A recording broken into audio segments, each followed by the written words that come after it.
Welcome to the deep dive. Today, we're cutting through the noise. We're going to unlock 5 fundamental rules of wealth from your sources. Yeah, and these aren't just, textbook definitions. Exactly. They're actionable principles that can genuinely shift your financial trajectory.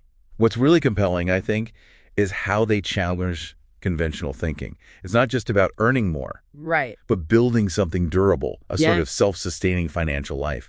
We'll break each one down. Look at what it is, why it matters. And the implications, how they all connect. It's quite fascinating, actually. Okay, let's kick things off. Rule number 1. Make your money work for you while you sleep.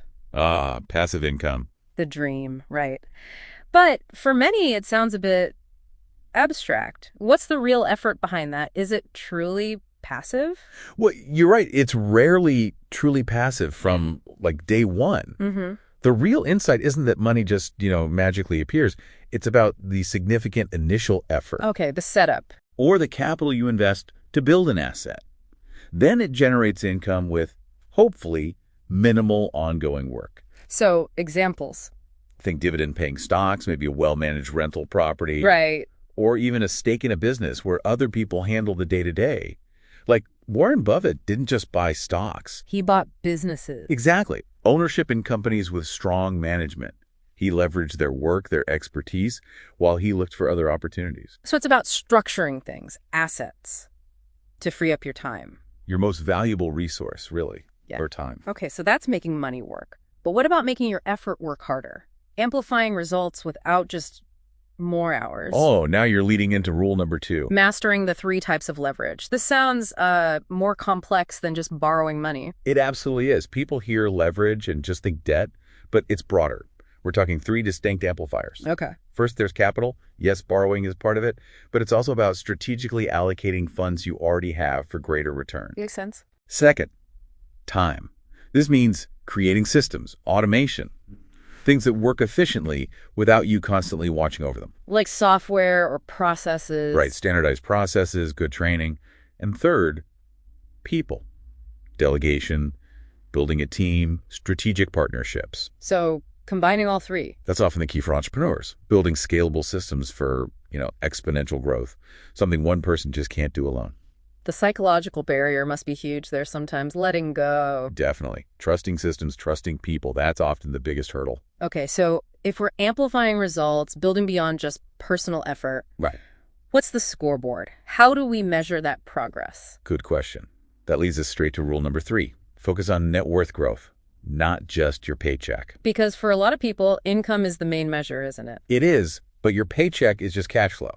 Yeah. Your net worth, total assets, minus total liabilities. That's the ultimate measure. Your personal balance sheet? Exactly. It forces you to ask, are you acquiring things that put money in your pocket or take it out? Assets versus liability. Right. Tracking your net worth, maybe monthly, creates powerful awareness.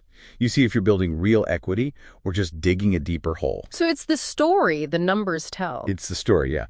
It encourages you to channel cash flow into building assets that grow, not just funding. Well, Lifestyle inflation. Spending more just because you earn more.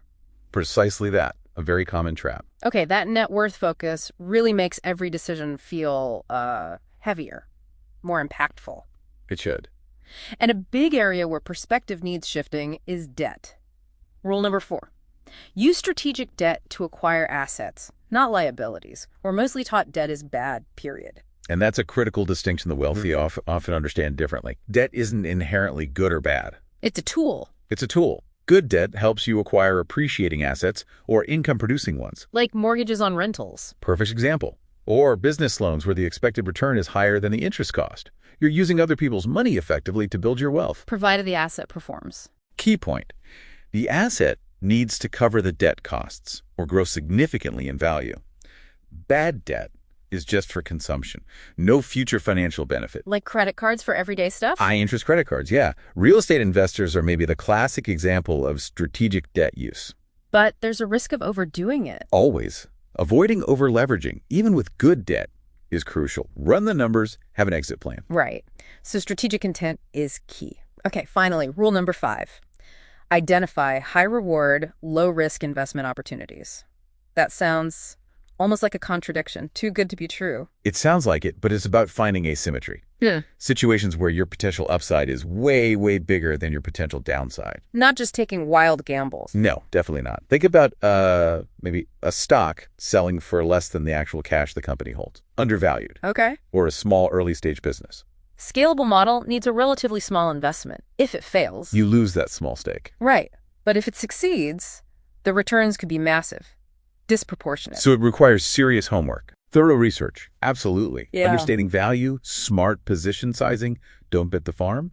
Put small amounts into these high-potential things. While keeping a solid foundation. Exactly. Maintain a core of more conservative assets. It's about using knowledge to find an edge and minimize risk, not just luck. Wow. Okay, we've just navigated these 5 pretty powerful rules. They really can redefine your financial journey, can't they? They really can. It's clear building wealth isn't just about earning more income. It's about strategy, a shift in perspective.